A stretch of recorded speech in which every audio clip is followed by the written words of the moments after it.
Okay, we are recording. So we are on page 42.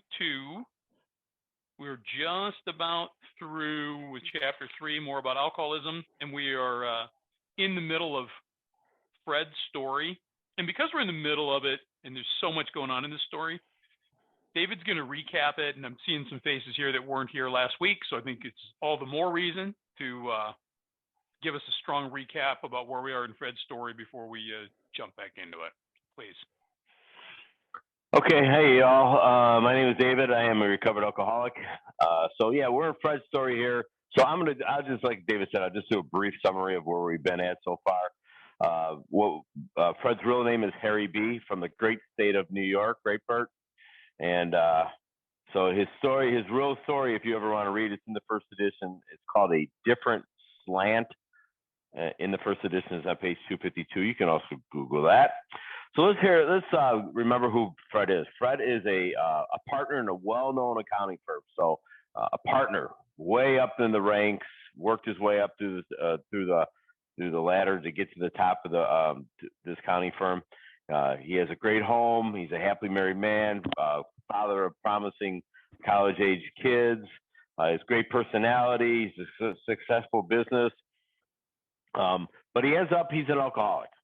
And he ends up in the hospital, and because we don't know the facts for sure, Bill and Bob showed up to meet with them. We're not positive it was Bill and Bob, but let's not let the facts get in the way of a good story.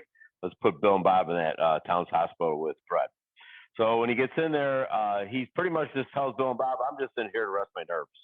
He's not going to admit to anything to do with alcohol, just here to rest my nerves is what he says. He also says that he made up his mind to quit drinking altogether, but it never occurs to him that perhaps he cannot do so. Mm-hmm. So he goes out about his way. Is not interested in any spiritual experience that they're talking about here. He has a couple humiliating experiences. He thought maybe knowledge would keep him sober for the rest of his life. None of that happened. They didn't hear from Fred for quite a while. And then one day they were told he was back in the hospital. So the progression of this illness caught up again with Fred. And he was soon indicating he was anxious to see it. That has changed. So what we're doing in these stories, we're going to look for change. Not only the progression of the illness, but also change of the mind here. So as he's in this hospital, they tell him a little bit of the subtle insanity that precedes the first drink. So they're starting to get his attention, right? He wants to wake up to this thing. So they talk about what happens before the first drink, and we learn that in the doctor's opinion, that once we take the first drink, we break out in this abnormal reaction, which we call an allergy to alcohol. So he gets a lot of information in that frame of mind. He went about his business for a time as well, and then he ends up getting a job with the government with his accounting firm. He does a spectacular job. He's excited. His partners are excited. He lands the deal. And one of my favorite sentences in the big book is on page 41, the very top of the page. The last sentence that says, "It was the end of a perfect day, not a cloud on the horizon." Dudes, come on. Did it have to be a catastrophe? Did it have to be a crappy day? No. I'm probably in more trouble. I'm in more danger when it's a perfect day, excuse me, and not a cloud on the horizon. So then he makes this grievous error. He's on this trip still. He makes this grievous error that he goes to a hotel, that he's staying at the hotel. He dresses leisurely for dinner, and then he makes this mistake of crossing the threshold. And as he crosses the threshold, he thought it would be nice to have a couple cocktails with dinner. Anything wrong with that, guys, if you're not an alcoholic? Not at all. But Fred's been warned. Fred had Bill and Bob explain to him. So that was all he was going to do. Nothing more. He ordered a cocktail and a meal, then he ordered another cocktail. After dinner, he decided to take a walk. Well, I'm not going to go through the whole story, but I'm going to skip down to the bottom. He has a shadowy recollection of being on an airplane bound for New York and finding a friendly taxi driver at the landing field instead of his wife. I don't know where wifey was. The driver escorted him around for several days. I know little of where I went and what I did. Ended up back in the hospital with an unbearable and mental physical suffering. And the bottom of page 41 in the second paragraph in the italic writing, as soon as he was able to regain his ability to think, he says, not only had I been off guard, I had made no fight whatsoever against the first drink. This time I had not thought of the consequences at all. Could not bring into his mind. Later in that page, it talks about, I now remember what my alcoholic friends had told me. They planted that little seed, and they had prophesied that if I had an alcoholic mind, the time and place would come where I would drink again. And he did. And then he went to the hospital again. They visited him, and he said, I saw that willpower and self-knowledge would not help those strange mental blank spots. So I think we're on first paragraph, two members of Alcoholics Anonymous come visit him again. Correct. Yeah. Cool. So that's basically where we're at. So let's see what they tell him now and see how he receives it. All right. First full paragraph in 42, gang. 2 of the members of Alcoholics Anonymous came to see me. They grinned, which I didn't like so much, and then asked me if I thought myself alcoholic and if I were really licked this time. I had to concede both propositions. They piled on me heaps of evidence to the effect that an alcoholic mentality, such as I had exhibited in Washington, was a hopeless condition. They cited cases out of their own experience by the dozen. This process snuffed out the last flicker of conviction that I could do the job myself. I had the definition of licked, which was defined as beat, overcome, and defeated. So in the sentence, they grinned, which I didn't like so much. And then they asked me if I thought myself an alcoholic and if I were really defeated this time. And I know we've done it before, but can you have us concede again? Just pop in at the next opportunity. Okay. Cool. Go ahead, David. All right, so the 2 members, let's say they're Bill and Bob again. They show up and they grinned, which I didn't like so much. You guys remember going to your first couple of AA meetings, everybody's yucking it up? Like, what is so damn funny here, guys? There's nothing funny in this meeting. My life is a disaster. I burned it to the ground. Mama's left, going to prison, lost everything. What are you guys laughing about? These guys have had a spiritual experience, so their lives have changed dramatically. So he says, and then he had to concede both propositions. What are the both propositions? The 2 members of Alcoholics Anonymous asked him that question. Are you licked? And have you conceded both of these propositions? Are you licked? Are you done? When you take drink in your body, can you control the amount you drink? And once you stop, can you stay stopped? And are you done? They piled on heaps of evidence to the effect that an alcoholic mentality, such as I had exhibited in Washington, was a hopeless condition. So they took his experience because they took the time to listen to what was going on with him. The second example in working with others that they talk about, they give us, is I should listen to his story. And as he listened to his story, he talks about the insidious insanity that snuck up upon him. But they're letting him self-diagnose to himself. They're not necessarily calling him an alcoholic. They're heaping on evidence upon evidence upon evidence about his drinking to see if he can concede, he can learn to his innermost self that he's a real alcoholic. And they cited dozens cases out of their own experience by the dozen, so relatable stories. This process snuffed out the last flicker of conviction that I could do the job myself. This is him conceding to his innermost self, surrendering, even though the word surrender is not in the big book of Alcoholics Anonymous, that he believes that he is beyond the human aid, and I'm not going to seek spiritual help unless I am a hopeless alcoholic. Yeah, the grin, which I didn't like so much. I can think of so many times a newcomer is in their first meeting and they're sharing and they're telling this ridiculous, embarrassing, humiliating story, and at the moment, the ultimate moment in the story, the room breaks out in laughter. And I wish we couldn't do that because the newcomer doesn't get it. We are not laughing at them. We are so laughing with them because when someone comes in and they tell this crazy story and we laugh, it's because we relate. Either we did it or we wished we had done it, right? That's the beauty and that's the power of the fellowship. And I can't tell you how many times after a meeting, I've went out of my way to make sure I told that new guy, dude, we're laughing with you. you know.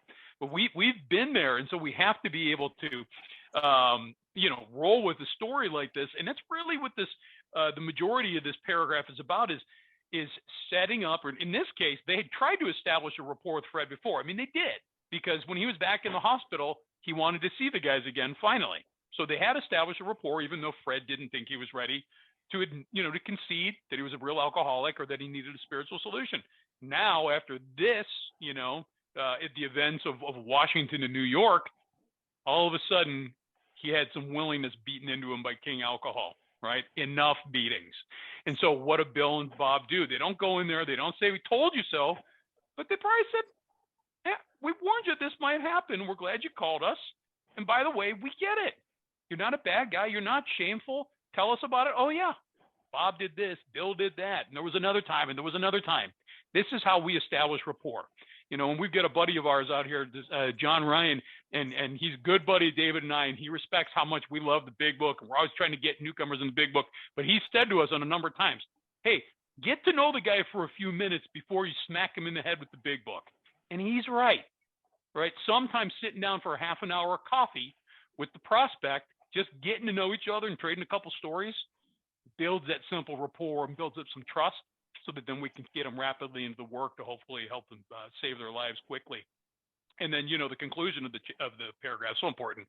This process, so the process of them coming to him, explaining the similarities, giving the history, giving the details, again, building, expanding the rapport, that is the process that snuffed out the last flicker of conviction that he could do the job myself.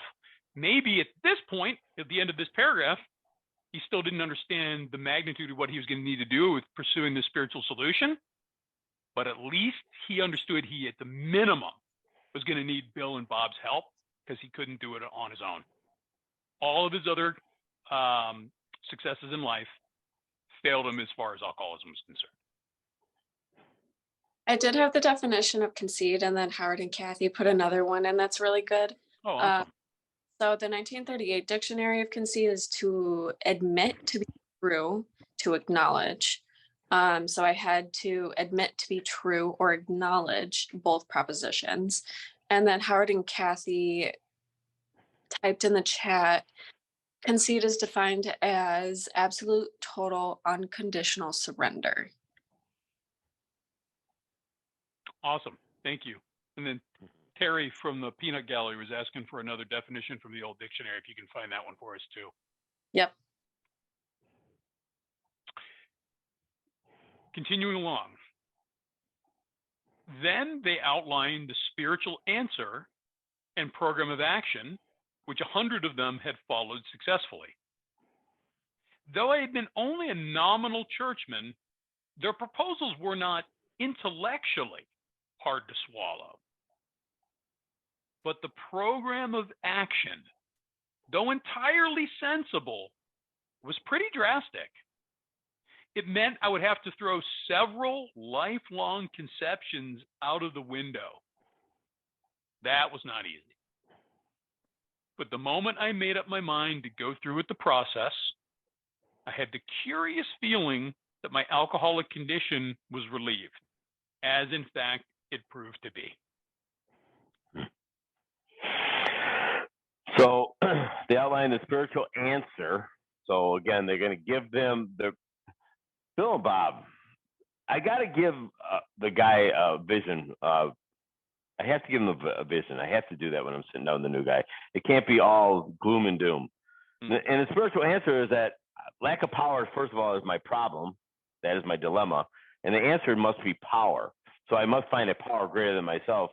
And it says there then, and the program of action, 12 Steps of Alcoholics Anonymous.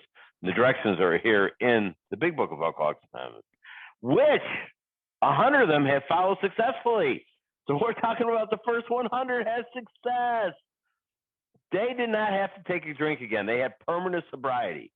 Though they had been a nominal church, though I had been a nominal churchman, their proposals were not intellectually hard to swallow. So very simple program. I can make it as difficult as I possibly want to. I just need to follow directions. But the program of action, though entirely sensible, was pretty drastic. That if I am powerless, And he's going to give us a little sneak peek of step 2. If I have conceded and learned in my innermost self that I'm a real alcoholic, and I've heard other speakers say it, and our good friend Nancy says it, you can't go to the second step in a good mood. I mean, dude, I got no power, no choice, no control. I can't. I'm full of resentment, fear. I have all.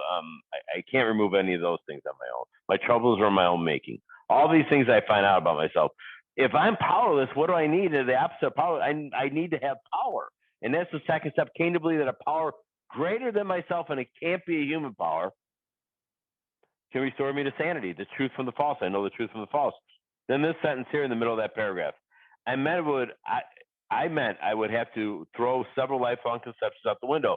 With David Rees before the meeting, and a lot of people have different takes on this. There's no right, there's no wrong. It's a prayer, however you want to do it. But we read the set aside prayer. And that, to me, that sentence right there is also a set aside. I got to set aside all my lifelong conceptions, all my old thinking. This is why it's a glimpse of step 2. And as David reads this here at our meeting, this is the one we chose.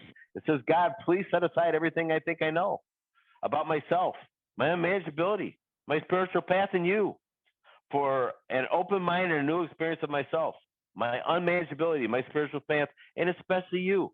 All these old ideas that I had, all these religious ideas I had to let go of those things so I can have new ideas. And we're talking about, I have all these problems. I have a drinking problem. I have a relationship problem. I have work problems. I have financial problems and spiritual. But the spiritual principles at the bottom of the page there. Oh, I jumped ahead a little bit. This is the next paragraph.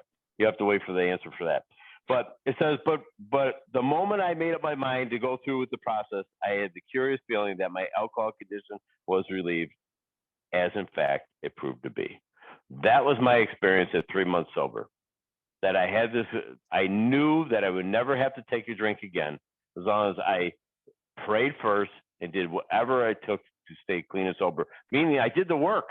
I did all this work rapidly, and then I carried this message to other people. It was removed. The obsession got removed by a power greater than myself, not by me, not by any human being. I have some definitions here. In this paragraph that we just read, I wanted to define nominal, which is described as existing in name only, hence so small as to be hardly worth the name. So he was like hardly a churchman. And then I had the definition of process as well. In the 1938 dictionary, it's defined as any fact or event which shows a continuous change in time. So in the last sentence in the previous paragraph, process, the definition of process in the sentence is this fact or event, or these facts which shows a continuous change in time snuffed out the last flicker of conviction that I could do the job myself. Thank you. So I'm glad you had that definition of nominal there. So Fred here is saying, okay, well, I've been only a nominal churchman, so sort of doing the least. He understood what Bill and Bob were talking about, right? Intellectually, he got it. And he's representing himself as not knowing much about religion, but he understands what they're proposing. Contrast that against Roland Hazard. Remember back in pages 26 and 27, and Dr. Jung. And after Dr. Jung tells Roland at great length, hey man, the only way you're going to stop drinking is to have this vital spiritual experience, Roland's first response is, oh, awesome. I'm a great churchman. I go all the time. And Dr. Jung smashes that. He's like, no, dude, bro, absolutely not. Great that you were into your religion. Great that it's meaningful to you. But the way in which you were practicing your faith didn't give you the vital spiritual experience. He told Roland, you need to find a new relationship with that God that you've got in your religion. Also, so they outlined the outlining spiritual answer in the program of action. What a great time to outline it. When he's beaten and jittery, and I don't know if he's still in the hospital here chronologically or his home. Either way, he is not in great shape at this point. So, and the book tells us this at other times too, right? Visit someone after their spree when they're still jittery. Why? Probably because maybe they're going to be feeling desperate. right? I think that line about going to visit them when they're jittery is in working with others. When it also tells us to work with people who are desperate enough to accept with eagerness what we have to offer. So let's find these people when they're beat up and they're desperate, because they're probably going to be more willing. I was just talking to a guy at a Cocaine Anonymous meeting a couple of weeks ago, and he asked me if I'd sponsor him, but then he told me he was still smoking pot, and I'm like, I don't know, man. I can't do that. Not in that fellowship. I mean, this is no mind-altering substances. And I asked him if he was desperate, and he's like, he wasn't. I'm like, okay, man, smoke pot if that's what works for you. I will be here for when you're desperate. But this thing is based on hopelessness, powerlessness, and desperation. So they do the work. Because if I'm not feeling hopeless, powerless, or desperate, if I still think I can outthink, outmuscle, or outrun this thing, why am I really going to be on board to work these steps? Right? Like a drowning man grasping that life preserver in the dark ocean? Unlikely. And the program of action, though entirely sensible, was pretty drastic. So he gets it. He's a smart guy, Fred. He could see the progression of the steps, presumably. But it meant I would have to throw several lifelong conceptions out of the window. And several was probably not even the right adjective or the right noun, whatever that phrasing is.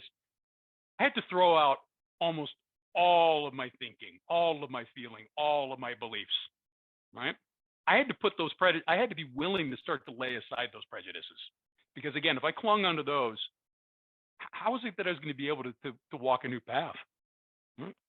It's not easy. And David talked a little bit about, a moment he made up my mind. And this paragraph, or what Fred's saying here, how he understands it, but throwing out those lifelong conceptions is not easy. I think this is where we get this expression that we hear so much parroted in meetings. It's a simple program that's not easy, right? The steps conceptually, when someone explains them to me out of the book, are not difficult to understand, right? We have very precise, specific, clear-cut direction. Intellectually, it's easy to understand. But is it easy? Is the effort low? No. The complexity is low. The effort is high.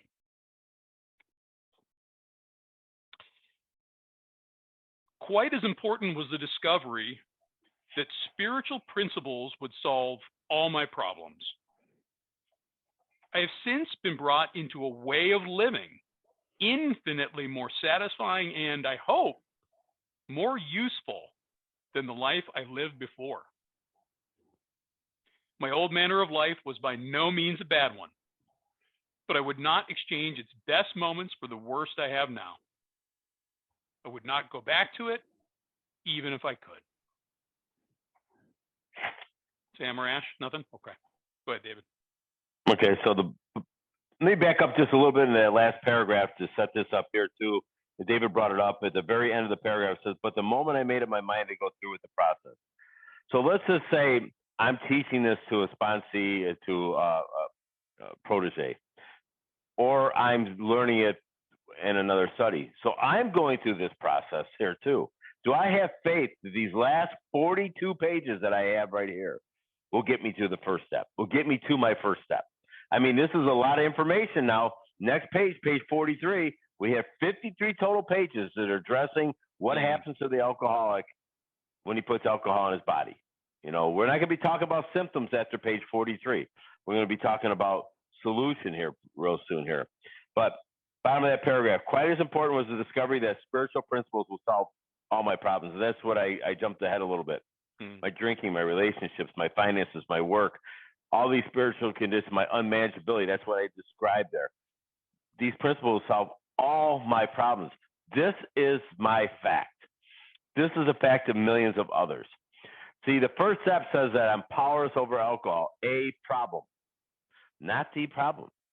The problem is my life is unmanageable. We can look at the bedevilments. We can look in the book on all kinds of places there. We're going to get to that in We Agnostics a little bit. These things in my life is unmanageable. I have problems with personal relationships. This is staring me right in the face. This is what's going to kill me, take me back to the drink. The obsession is going to drive me right back to the drink, but no choice.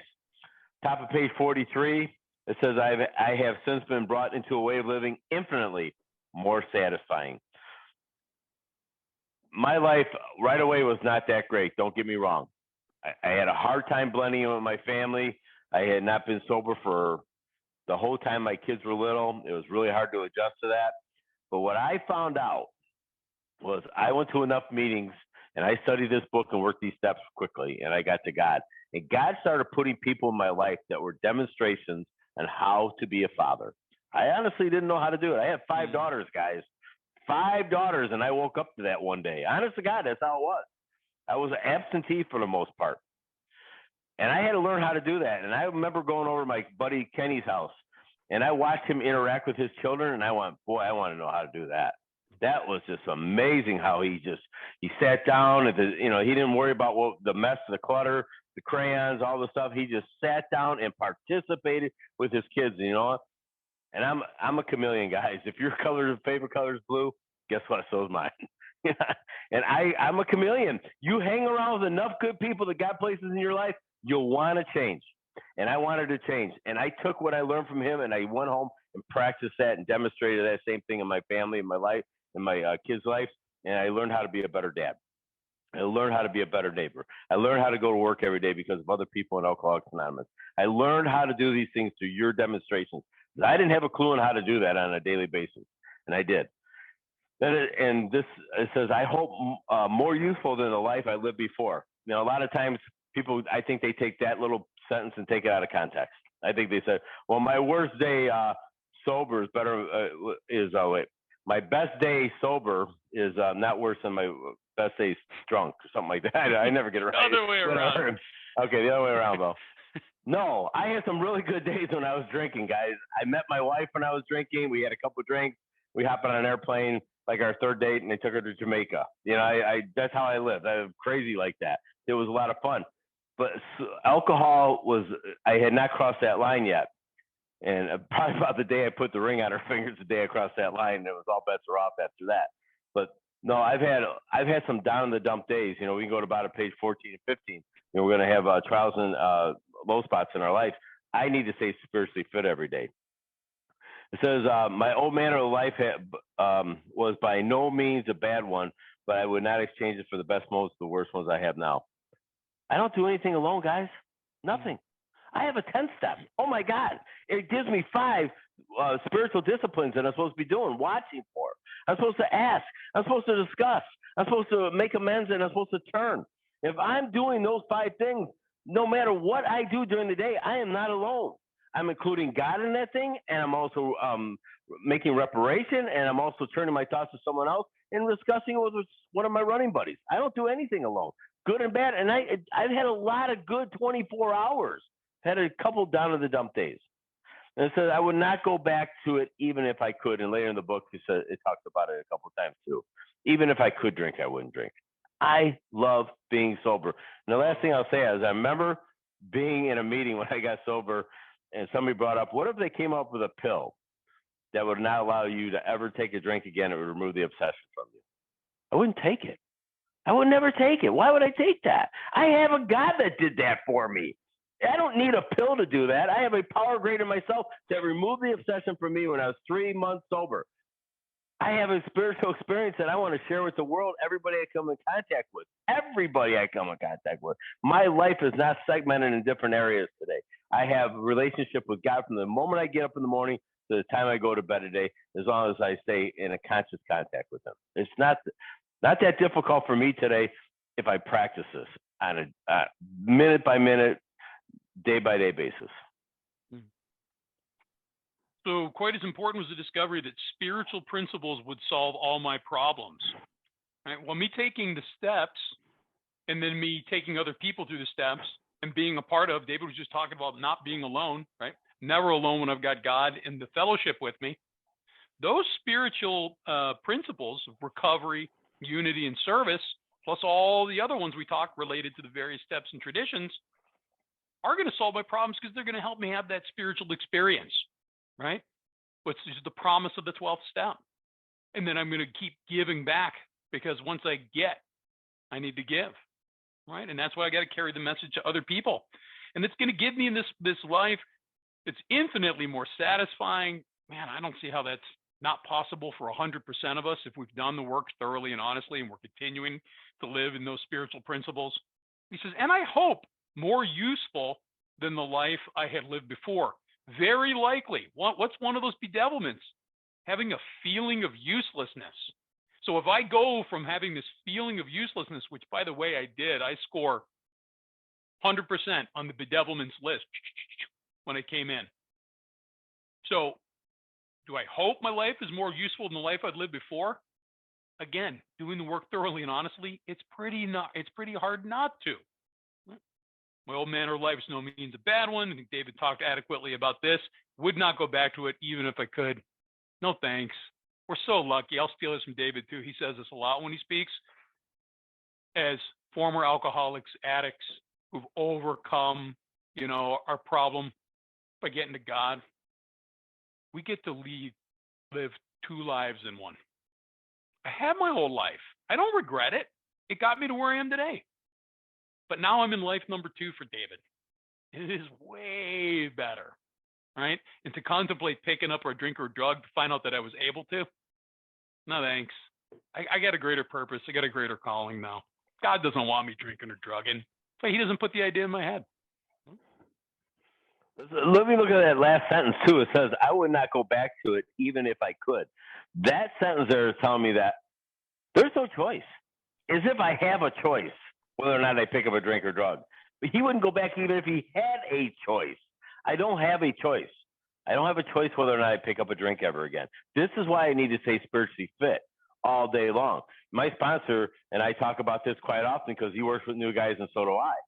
I have no power, no choice, no control. I am closer to a drink today than I've ever been before in my life because life has been really good for a long, long, long time. Fred's story is an example of that too. He had all his ducks in a row, and ducks in a row had nothing to do with me staying sober. I've had my ducks in a row a lot of times before I got sober, and I couldn't stay sober. This is about a relationship with power, access to power all day long. If it's a thought, it's a thought. It's not an obsession. There's a difference. The thought has not become an obsession. I know what to do with that thought, and it's a passing thought. You understand what David's point is he's making here about closer to a drink now? It doesn't mean because he's been slacking on his program recovery and he's in danger. What he's saying is his life at the suddenly moment looks more like Fred's end of a perfect day, not a cloud on the horizon, versus Jim's suddenly jumping off point, which was showed up to work on Tuesday, had some words with the boss. I'm just a sales guy at a business I used to own. Right? It's easier for us to look at the doom and gloom and say, oh, yeah, man, I was closer to drink then. But aren't I closer to a drink or a drug when I think I got everything going my way, that I got the world by the balls? Isn't it the easiest time for me to start slacking? Do I really need to pray this morning? Do I really need to meditate? My sponsee's calling. Do I really need to answer the phone? It's easy to slip. And that's why we constantly go back. David and I talk about this a lot, and in our study group with Sam and Ashton and some other people, we talk a lot about those bedevilments. Yeah, we're all perfect scorecards, 100% of those when we come into recovery. But looking at those bedevilments as part of my daily 10-step work, it's a really good barometer of where I am. Have I been slacking? Am I starting to have problems in personal relationships? Did I get snippy with my wife? Oh, wait, did I get snippy with my dad also? Oh, wait a minute. So I was snippy with 2 people I care about in the same day? What's going on here? Were both of them wrong? Well, that's my first inclination. But the truth is, problem unquestionably is coming from within me.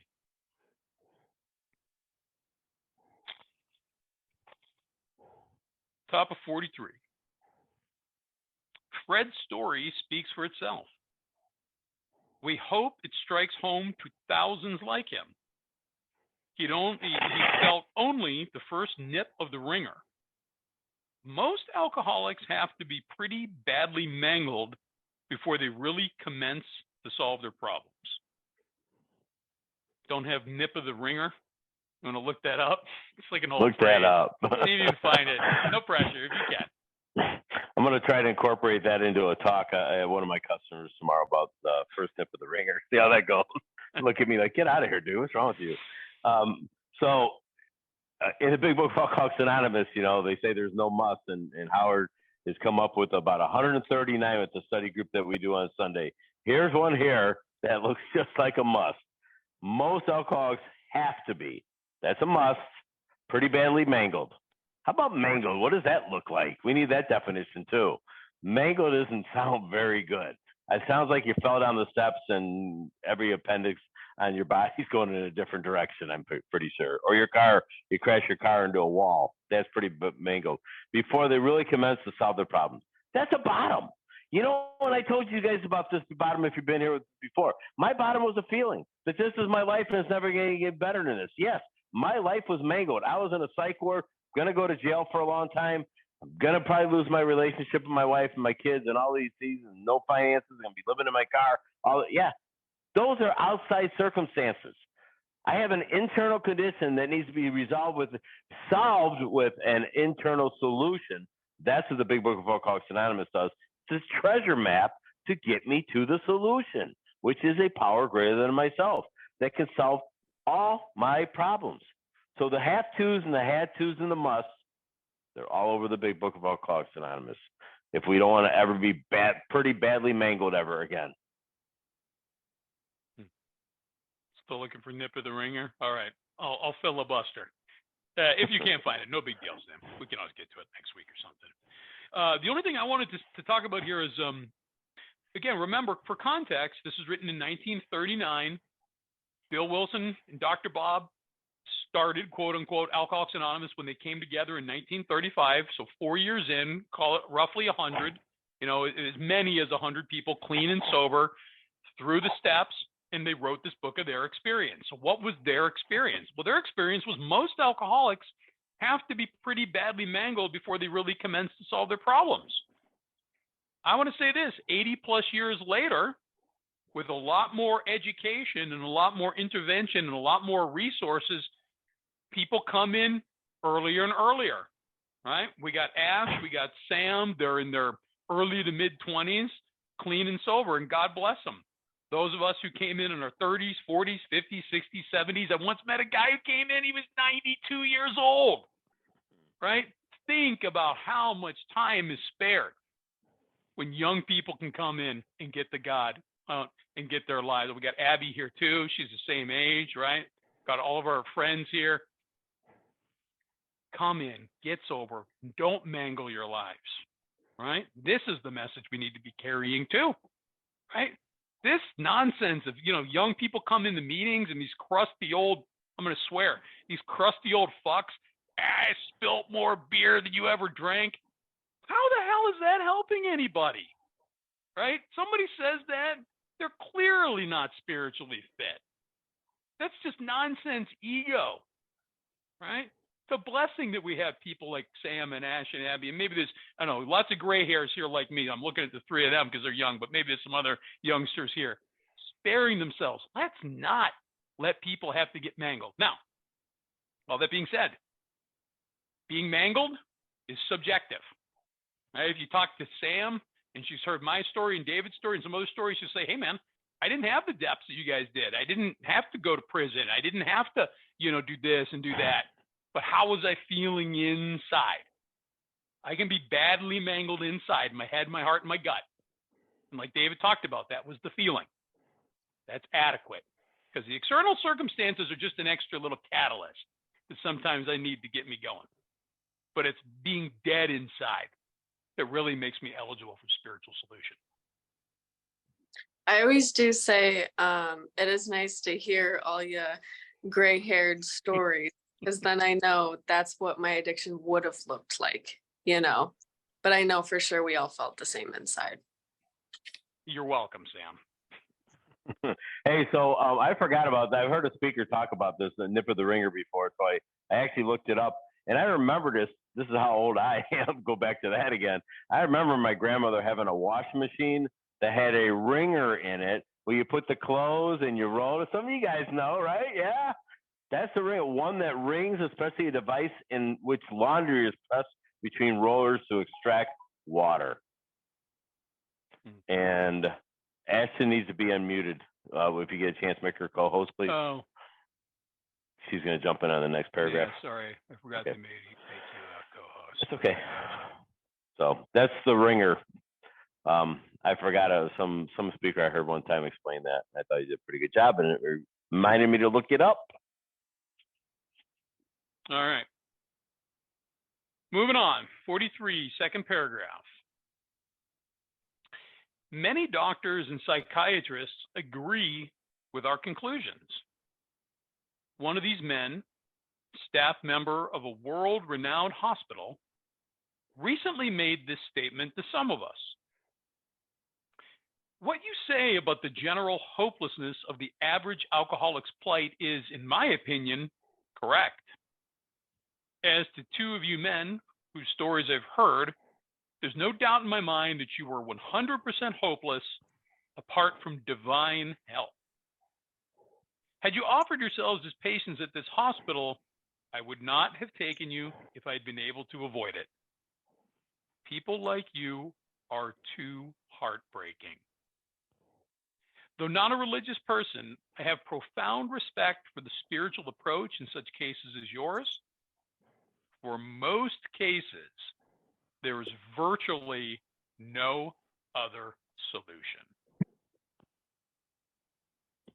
Ashton, do you want to jump in? Yes, I've been waiting for this paragraph. Most of the comment I wanted to say, so like working in healthcare, it's sad, but we still see this a lot. We see people come in quite often due to being sick from alcoholism or addiction. I mean, a lot of them even end up in the ICU where I work, on the brink of death. And then again, we still may see them again. And a lot of people don't understand why. They don't understand how someone just can't stop. They can't, take care of themselves so they actually live, even if they absolutely want to. But like we've learned, no human power can keep us sober. No human power can, make us sober. No doctor, no nurses, no medications, nothing. So it's, in healthcare, we definitely need to increase the education on what alcoholism truly is and the illness of it. Because again, it is sad. Like I've heard it many times about people saying that the sentence, people like you are too heartbreaking. So hopefully one day we kind of advance in the medical field and, treat this a little different. That's all I gotta say. Thank you, Ashton. Yeah, I like what Ashton said there, because I think today they do understand, doctors and psychiatrists and nurses and medical field in general do understand alcoholism and drug addiction. They must, because they've been educated. And this doctor that they're talking about here in this paragraph is Dr. Percy Pollack of Bellevue Hospital, New York. Back to that great state of New York, Bert. And then it says, middle of that paragraph, it says, as to two of you men whose stories I have heard, there's no doubt in my mind that you are 100% hopeless. This is a doctor. Hopeless. Cannot help you. As Ashton said, there's nothing I can do. We can put you in a 20-day, program to dry you out. But man, after that 29th day, you're going to be in big trouble. You're going to drink again on your own power. And then it says, had you offered yourself as patients at this hospital, I would not have taken you. Taking up a bed for the same thing over and over and over again, because you have no power, no choice, no control. I need to learn the nature of this illness, what the symptoms are. The symptoms are what we've learned up to this point, that once I take a drink, I break out in craving. And once I stop, I cannot stay stopped. And that will never change. I'm always going to be a pickle. If you guys weren't around for that, that's one of my little cute sayings I like to say. But people like you are too heartbreaking. You don't think we break people's hearts? We do. We absolutely break people's hearts. Doctors and hospitals, and I imagine, Ashton's in there all day long in ICU and horrible cases. My daughter is a ER nurse, and she sees this same guys come in over and over again. One guy fell asleep on the railroad tracks and had his feet cut off. I mean, she knows this guy. He's been in 10 times in the last year because they have nowhere else to turn. Are they bad people, morally wrong? No, they're real, full-blown alcoholics. And they don't, and most of the people are not even so many alcoholics are never going to even make it in Alcoholics Anonymous. They'll never even make it here. I don't know what that percentage is. That's why I'm a grateful alcoholic that I found the rooms of Alcoholics Anonymous and Cocaine Anonymous, and you guys gave me the solution. And you said, take this solution and run with it. Get to a God of your own understanding and carry this message to other people who are still suffering. I am not afraid to share this with anybody. I don't care who knows I'm an alcoholic, as long as I don't forget that I am. Bottom of that page, it says, I have profound respect for the spiritual pros in such cases as yours. This is a doctor who's being completely honest, the same way as Silkworth is, and the same way as Carl Jung is. 3 doctors all saying the same exact thing. Please go get spiritual help. Quit blotting out the consequences of your intolerable situation the best you can. It's not going to work. Please accept spiritual help. And if you don't know what it is, come to Big Book studies like this. Get yourself a Big Book sponsor.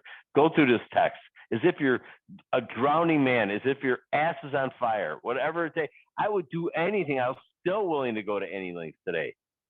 It's a miracle this whole program is. That, I don't know. That's where I'll stop at. So those 3 doctors, to David's point, not only were they urging alcoholics to go get spiritual help, but they were saying, go get spiritual help because I can't help you, right? I am powerless. All of my training, all of my experience, all our hyper scientific methods, I can't get you sober, right? I love Dr. Jung's, how he describes it, to roll in the best on 27. To me, these occurrences are phenomena, right? Arguably number 1 or number 2 in terms of brilliance in psychiatry on the planet at the time that he was talking to Roland. He said, I cannot help you. You got to have this vital spiritual experience. It's your only shot. And I've never been successful at helping someone who's an alcoholic like you. Right? Send them back to the United States. Said, go talk to those Oxford Group guys. I think they have something going on. And, I guess I'll say this too, to make myself laugh, if nothing else. Anybody on here ever in the hospital or in the ER or the ICU from your drinking, your drug use, you had some angel like Ashton help you. We've seen Ashton many times because Ash works the night shift and we meet at 8 a.m. Sunday morning. So many times Ash has been working all Saturday night, and then Ash comes to the meeting still in the scrubs, dealing with people like us working to save our lives. And then we sit down for an hour and we study recovery. So everybody, look at Ash and say thank you. If you were one of those people that was abusive, yeah, right? Because I know some of us were abusive especially to the nurses, right? I heard Terry's story. listen to Terry's story. He'll tell you. Terry owes you an apology too, right? For your profession, Ash. Mm-hmm. So, David really broke this down well. I don't have too much more to add. Again, like the key here is a 3rd doctor in this book to this point, the first 53 pages, talking about, I believe what these alcoholics have said. I know how bad they were. I believe in their approach to the spiritual solution. And please, take the spiritual solution because I don't have a medical solution for you, right? And again, he's saying, I'm not a religious guy. I'm a doctor, but I've got profound respect for the spiritual approach in such cases as yours. Which cases is he talking about? He's talking about real alcoholism, physically powerless, allergic to alcohol, mentally powerless, constant obsession, and desperately, terribly spiritually ill, unmanageable in our lives, right? For most cases, there's virtually no other solution. And I guess he could say there's no solution, but the doctor's probably, leaving himself open for something else like a magic pill that, like David said, hasn't arrived, and I wouldn't want it anyway. All right, timing, we're looking good. Last chapter, and then we're going to wrap up. I did have some definitions. Oh, please. Real quick before. Yeah, please. I had flight, which is defined as condition or state. So in the sentence, what you say about the general hopelessness of the average alcoholic's plight, condition, state is, in my opinion, correct. And then I also had divine, which is defined as God-given. In the sentence, as two of you men whose stories I have heard, there is no doubt in my mind that you were 100% hopeless apart from God-given help. That's all. Thank you. And I believe, thank you, Howard, I butchered the spelling of the doctor's last name. So let me just put it in here. For those of you writing it down, Dr. Percy, Polick. P-O-L. Yeah, I-C-K. that's what I had, and I had something different, and Howard had something else. But when it comes to things like this, I trust Howard over what you or I have written down. Well, mine's in the big book. So. Oh, all right. Well, all right. The TBD. footnote. TBD. Okay. Okay. Now Howard got his from writing the big book. All right, so we get conflicting books, but whatever. Dr. Percy P. How about that? Not to say that Howard wrote the big book. He got it from the book that says writing the big book. Okay. All right. Last paragraph. Here we go. Once more, the alcoholic at certain times has no effective mental defense against the first drink. Except in a few rare cases, neither he nor any other human being can provide such a defense. His defense must come from a higher power. Must. Have we ever had the definition of must from the 1930s dictionary? See if you can grab it. Go ahead, David. Here he is. Circle the word once more. Bill's going to sum up everything that we read up to this page here from 23 to 43. We're talking about alcohol in our bodies. The alcoholic at certain times has no effective mental defense against first drink. And this kind of reminds me of someone that put something in the chat. I don't remember if I was doing a talk or it was on Howard's thing or someone else I was at. Somebody said that they don't drink all the time, but when they do, they get drunk. So if you're a periodic drinker, were you in charge when you picked up the first drink? Could you control the amount that you drink? And if you can't, you're probably alcoholic. Or when you stop, could you stay stopped for a year or 2 years? Because if you can't, you're probably alcoholic. Page 43, 44. We'll get to that next page next week. And then there's some, it says, except in a few rare cases, neither he nor any other human being can provide such a defense. Even the doctors here, these 3 doctors that we've learned about here in this book, says that we need to find an HP. We have to find an HP. We have to seek for higher power. And we're going to find out later on where that higher power is at. It's deep down inside of each man, woman, and child. His defense must come from a higher power. Must come from a higher, not my wife, not my job, not my sponsor, no AA meeting, no CA meeting. It must come from a higher power, and it can't be human power.